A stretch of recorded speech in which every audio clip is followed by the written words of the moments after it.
The James and Greg Show.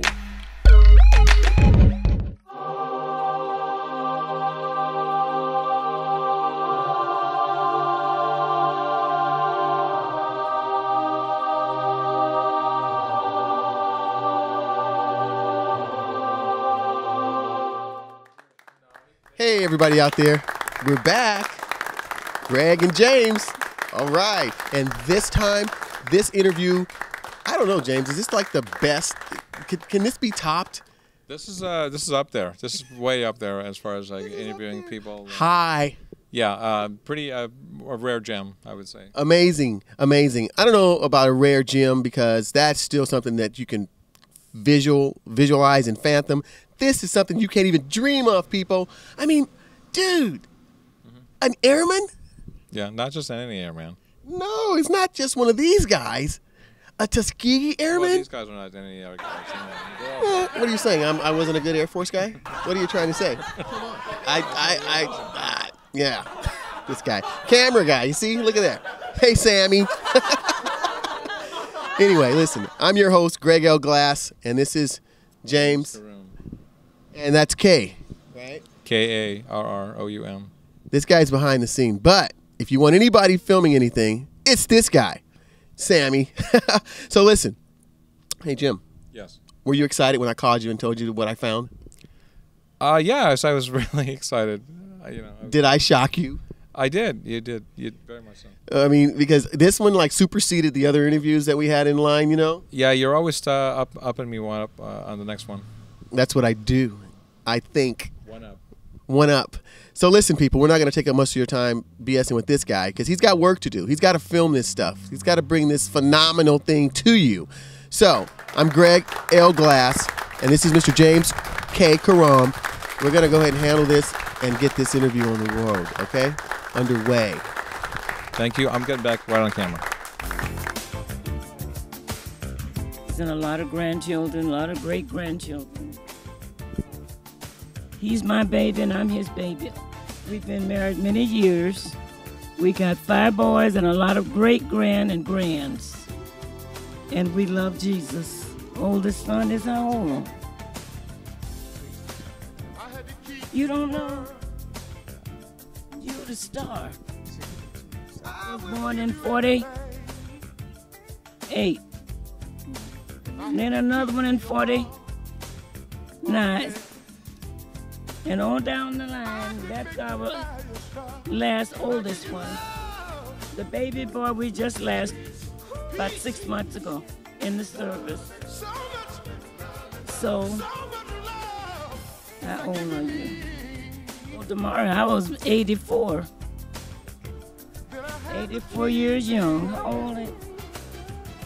I'll be 93 in July. Congratulations, you're gonna be 93. Well, we've been married a long time, and I hope many more years to come.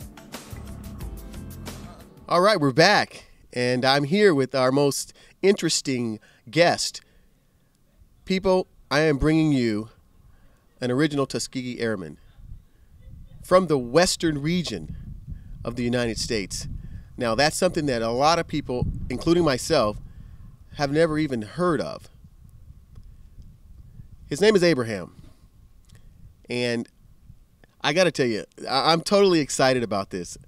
If I wasn't so wordy, I'd be lost for words. However, Mr. Abraham is totally interesting. He tells me things, or he's told me things about his initiation into these military, and after he got there, he told me things about how it was difficult to stay involved in it. And then his latter life after the service, it was also totally interesting, all perpetuated from becoming a Tuskegee Airman. So I bring you Mr. Abraham Thomas. How you doing? Thank you. Very well, thanks. Now, you're from Los Angeles, California, you were telling me. What was the name of the city you were from? I forgot. It was called Watts at the time. You're kidding me, right? South LA. No, They had a Watts? What year was this? 1941. 1941. Man, what type of anything was going on in 1941? Did they have cars back then? Yes, certainly. It was a local area that had a high school and junior high school, several of them in the neighborhood. And a popular. It's called South LA now. Okay, so it's Southern California or Southern LA right now. South Central is what I know. Well, they call the whole area South Central, so we don't know what they're talking about. Okay. Now, you said a high school and a junior high.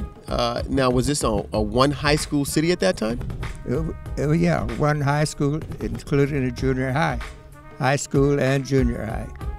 1941. So, where was it to go? I mean, you're in L.A. Were people trying to go back east at that time? What were your dreams and aspirations as a high school student? Finish school, get a job. That's everybody's ambition. Now, this is coming right out of the Depression. Am I correct? Right. Was it hard to find a job? Almost impossible. What was the population like in Los Angeles? Well, it's hard to tell. You know, we weren't too interested in the population. We were interested in how our people in that area survived. So LA was like another world. Another world. It sure is today. I mean, it's 2013, and it is truly another world. We're talking decades ago from 1941. I didn't ask you how old you were in 1941.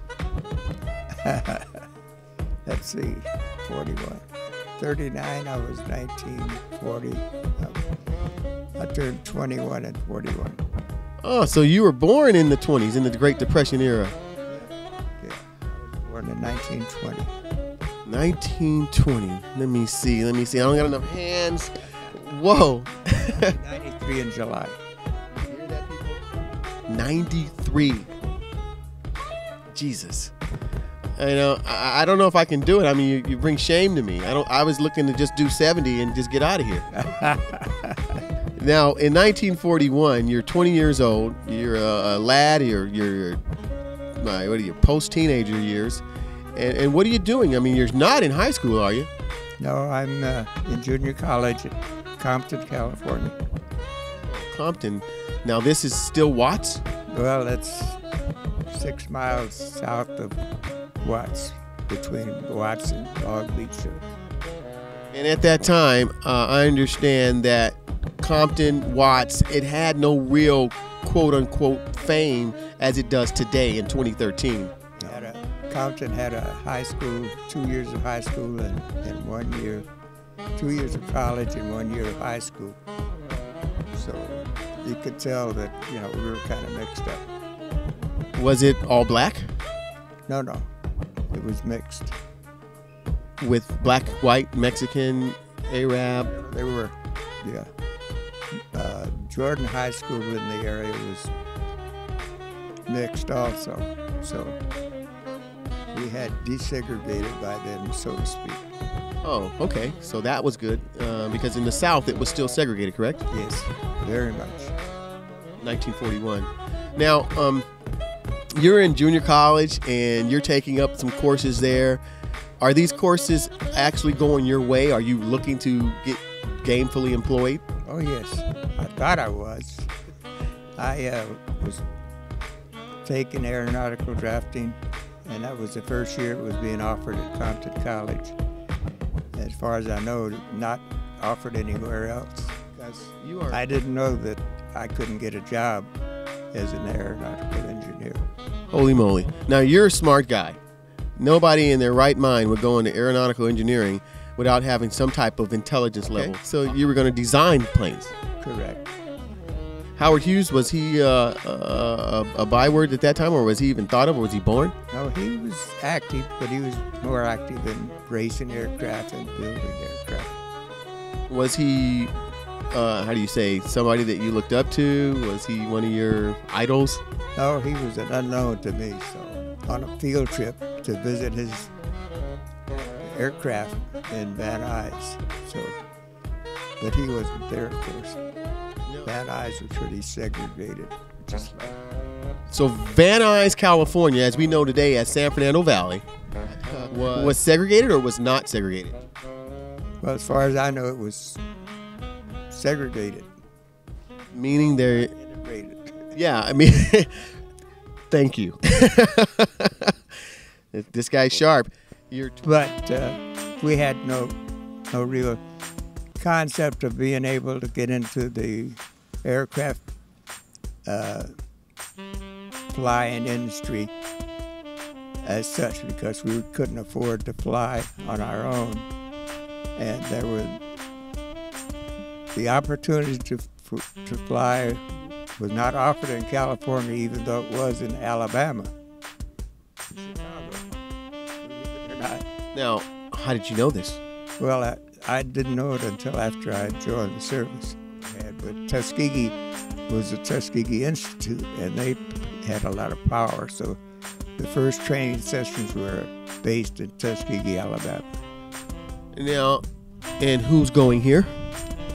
That's just for black students. Tuskegee was a black college. Oh, okay. And so black students could actually go here.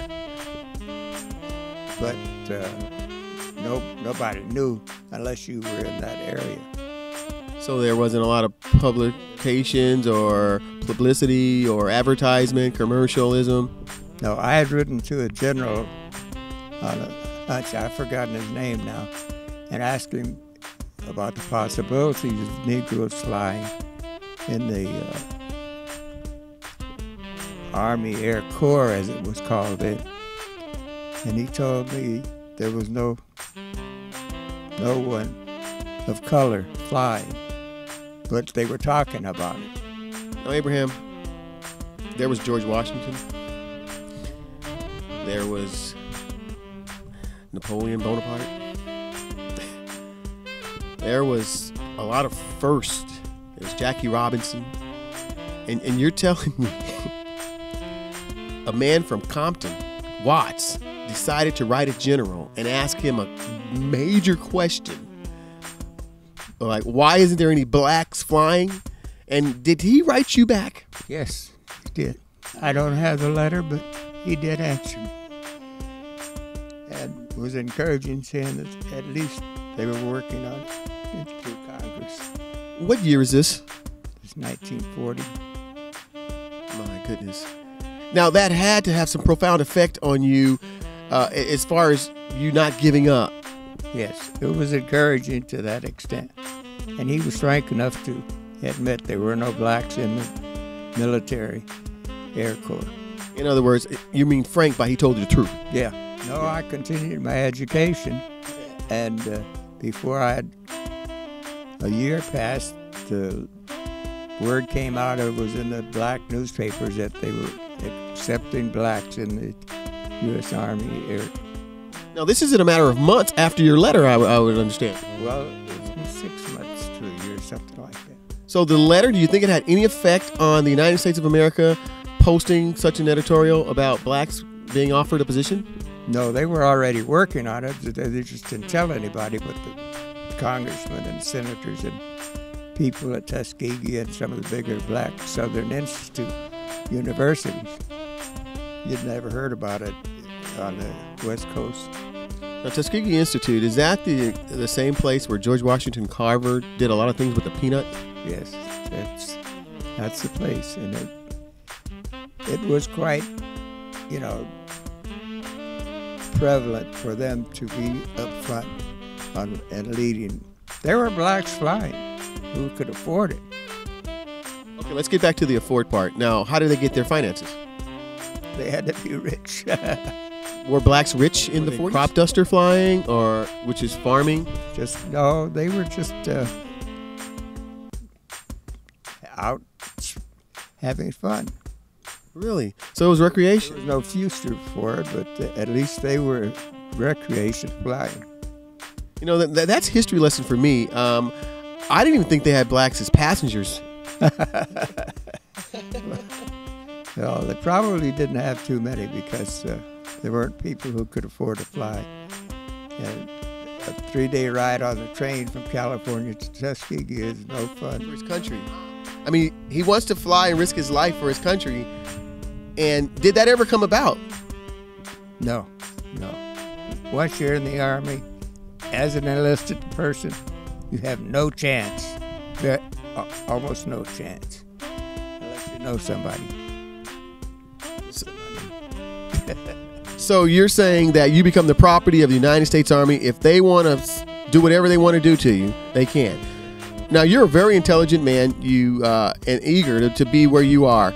You caught a train in Riverside to enlist, and you're in Chicago. You train there. Now you're in Tuskegee, Alabama, at the Institute. They're ready to go, and you're learning to fly, right? No, I've already got an occupation assignment. I'm an aircraft mechanic from now on, until something grand and wondrous happens, which didn't happen for me. Are you a Tuskegee Airman who couldn't fly? I could not fly. I dare not fly because the service says, hey, you're an enlisted personnel, and you've been trained to do a certain job, and that's as far as we're concerned. Well, what about if they need you in the air to combat and fight the Japanese? Well, very few of us who had trained were allowed to fly. There were some fortunate ones. I say fortunate because the guy that enlisted with me, he got out of the military part of it and was working at another branch. And he later got a chance to fly, but he was well known to the colonel that was in charge of the air base. So he did get a chance to fly. So he talked his way into the pilot seat. Well, you're in their hands. So are you upset about not being able to fly? Because I mean, the service provides lifestyles for certain people. Yes, I was very disappointed and miserable, to tell the truth. But I had asked for it. They didn't promise me that I could fly. They didn't promise me anything. So you put the wheels on the plane? Oh yeah. Take care of the engines, service the aircraft, give it its inspection every 100 hours, every 25 hours, as long as it would fly. Staff sergeant, as far as you could get, unless somebody died ahead of you. And we were all basically the same age, so the hopes of that were not very good. Faulty planes. You did your best at what you did, right? You did your job. You did your job. You became expert at it, and nobody could take that away from you. Separate quarters. They had officers' quarters. We had enlisted men's quarters. Well, according to the movies, they were all in the same bunkers. Did you go back and pursue your aeronautical engineering dream? No, I tried to get into USC for engineering, and they told me they had a 6-year waiting list. So you can believe I didn't wait for them to. I went back to Pepperdine University, and I'm still a little disappointed, but hey, life has got to be lived, you know. So I'm enjoying life as best I can. Well, it seems like you have a good life to me. I mean, you've got a beautiful wife, a beautiful home, you drive good cars, you eat well, you've lived for a long, long time, you have great medical and dental vision care, and that's an awesome life. I mean, you got third world countries now that you're lucky to have a good pair of shoes. You got some parts of Africa that have no water. You got some areas in the world where they're fighting every day. You got to watch out that you're not bombed when you go out of your house. You got ravishing of animals and pestilence and poisonous, venomous snakes and things of that nature in some countries that you have to live with, you have to sleep with. So you do have a good life. But you never became an engineer. No. Never did get into engineering school because there's such an established waiting list at most places that qualify for teaching engineering. So I never did get there. Well, I want to show this book to the camera, because this book is what he was reading as I came to get him ready for this interview. And it says Lonely Eagles. It's a story of America's Black Air Force in World War II. World War II, is that 1940s? 41 to 45, yeah. Okay. It seems like your heart is still in flying. Would you? Sure. I have neighbors who have children in the service who've just retired from the service, but they were not pilots. They were enlisted personnel just like I was. I don't know if it's timing or luck or what that inspires people to do certain things and stick with it for 30 years. I couldn't have done that myself, but my neighbor has 2 boys in the service in the Air Force, and they've reached retirement age. So, can you? Maybe you were an influence on him. Lieutenant General Benjamin O. Davis, Jr.? Yes. So, to spend 4 years in the military, going through school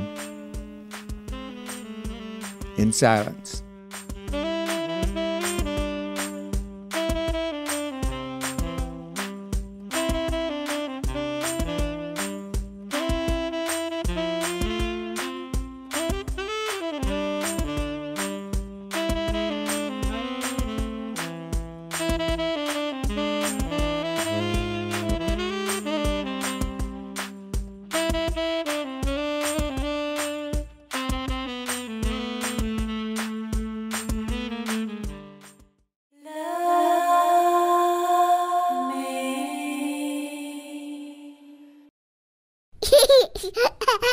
Baba.